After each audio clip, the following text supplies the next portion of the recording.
નમસ્કાર, આપ જોઈ રહ્યા છો યુટીસી ન્યૂઝ। ગણેશ ઉત્સવમાં ગણેશ પંડાલો દ્વારા ગણેશજીની પ્રતિમાની સ્થાપના કરવામાં આવે છે અને આ સ્થાપના બાદ 1.5 દિવસ, 3 દિવસ, 5 દિવસ, 7 દિવસ અને 10મા દિવસે શ્રીજીનું વિસર્જન કરવામાં આવે છે। પરંતુ વડોદરાના એક ગણેશ પંડાલે એક મોટી જાહેરાત કરી દીધી છે કે તેઓ જ્યાં સુધી તેમના વિસ્તારનો રોડ બને નહીં ત્યાં સુધી તેઓ શ્રીજીની પ્રતિમાનું વિસર્જન નહીં કરે। વડોદરાના એકતાનગર ખાતે આવેલ જય ભીમ યુવક મંડળ દ્વારા જાહેરાત કરવામાં આવી છે। આ મંડળનું કહેવું છે કે તેમના વિસ્તારમાં જે માર્ગ છે તે ખૂબ જ બિસ્માર હાલતમાં છે।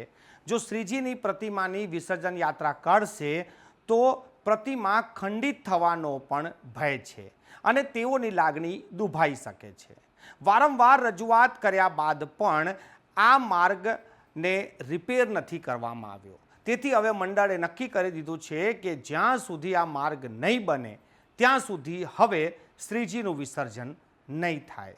આપણી સાથે સીધા જ આ મંડળના આગેવાન ઉદયભાઈ જોડાઈ ગયા છે। ઉદયભાઈ પાસે જ વધુ જાણીશું કે આ જે તેમને નક્કી કર્યું છે તેની પાછળનો મુખ્ય કારણ શું છે। ઉદયભાઈ, આપનું ખૂબ ખૂબ સ્વાગત છે યુટીસી ન્યૂઝમાં। અને મારો સૌથી પહેલો સવાલ કે આ જે તમે જાહેરાત કરી દીધી છે, આ જાહેરાત શું છે અને તેની પાછળનું કારણ શું છે? નિર્ણય એ લીધો છે જ્યાં આપણે રસ્તા અને રોડ સરખા નહીં થાય, ડ્રેનેજ લાઇન સરખી નહીં થાય ત્યાં સુધી અમે ગણપતિ બાપ્પાનું વિસર્જન નહીં કરવાના।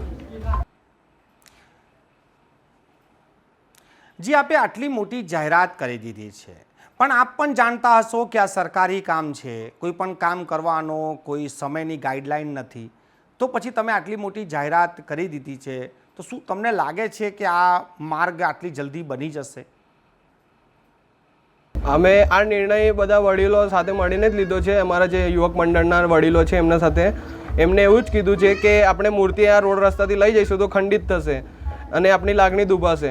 એના કરતાં સારું છે કે આપણે વિસર્જન ના કરીએ અને આવતા વર્ષે વિસર્જન કરીએ, કેમ કે જ્યાં સુધી રોડ રસ્તા સરખા નહીં થાય ત્યાં સુધી વિસર્જન નહીં કરી શકાય।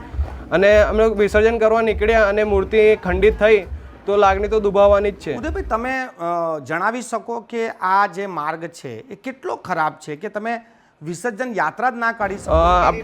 ના નીકળી જ ના શકાય, કેમ કે આપણે જો કોઈને હેલ્થ ખરાબ થઈ જાય કે કોઈને હેલ્થ ઇસ્યુ પણ આવી જાય ને તો એમ્બ્યુલન્સ આપણે અંદર આવવાની હોય ને તે પણ નહીં આવી શકીએ, કેમ કે રોડ રસ્તા એટલા ખરાબ છે કે ગાડી ફસાઈ જાય છે। આ જે તમે કહી રહ્યા છો તો આ સમસ્યા ક્યારથી છે? એટલે આ કેટલા સમયથી આ સમસ્યા છે જેને હવે તમે છેલ્લા 5 વર્ષથી આ સમસ્યા છે, પણ હવે આ વખત એટલી ખરાબ સમસ્યા છે કે રોડ રસ્તા પર તમે ચાલી નહીં શકતા। તમે ચાલો તો તમારો પગ મચકાઈ જાય એટલી ખરાબ રસ્તા અને રોડ છે। અને તમે ઉદયભાઈ, તમે આ જે જાહેરાત કરી દીધી છે, શું એના પહેલા તમે સ્થાનીય કાઉન્સિલર કે કોઈ નેતાનો સંપર્ક કર્યો છે આને લઈને? કરી છે। આપણે છેલ્લા 2 મહિનાથી અમે ડૉક્ટર હિતેન્દ્રભાઈ પટેલ જે પૂર્વ ચેરમેન છે આપણા, એમને રજૂઆત કરી હતી, કોર્પોરેટરને કરી હતી। અને જ્યારે કોર્પોરેટરને અમે રજૂઆત કરી કે અમે થોડો રોડ રસ્તો સરખો કરાવી આપો જેથી અમે ગણેશજીનું આગમન કરી અને વિસર્જન કરે। આગમન અમે ગણપતિ બાપ્પાની આખી મૂર્તિ જે અમે જે રોડથી લાવતા હતા એનાથી આખો વિપરીત દિશામાંથી ફરાઈને લાવ્યા।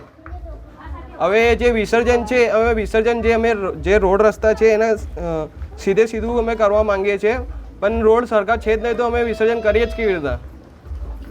અને જ્યારે કોર્પોરેટર જોડે વાત થઈ હતી ત્યારે એવું કહે છે કે વીએમસીમાં છારું નથી, કપચી નથી, રેતી નથી, તો કેવી રીતે અમે કરીએ? એવું કહે છે કે તમે અમને કહો કે જ્યાં છારું છે અમે ત્યાંથી ઉઠાવીને તમારા ત્યાં લગાવી દઈએ। એટલે વીએમસીની આ જે નિવેદન છે એ ખૂબ જ શરમજનક છે।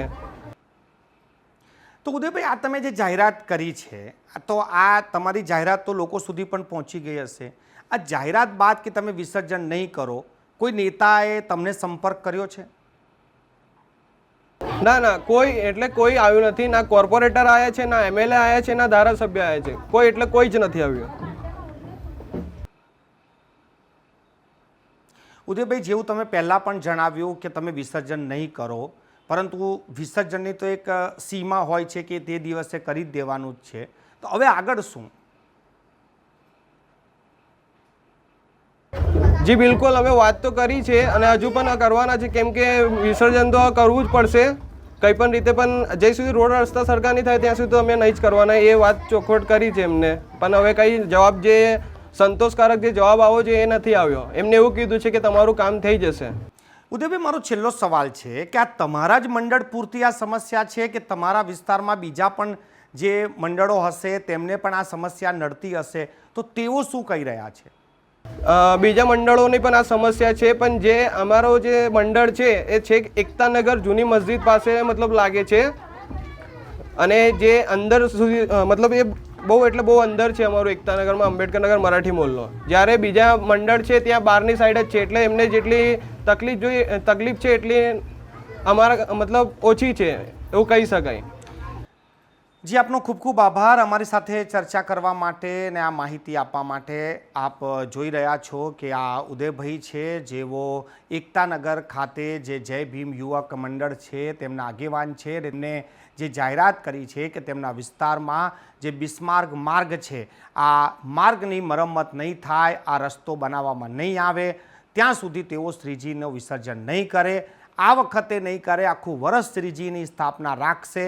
આવતા વર્ષે તેઓ વિસર્જનના સમયે વિસર્જન કરશે, પરંતુ એમને જણાવ્યું છે કે આ માર્ગ જ્યાં સુધી નહીં બને શ્રીજીને અમે વિસર્જન નથી કરી શકતા, કેમ કે ખાડાઓ છે અને શ્રીજીની પ્રતિમા ખંડિત પણ થઈ શકે છે.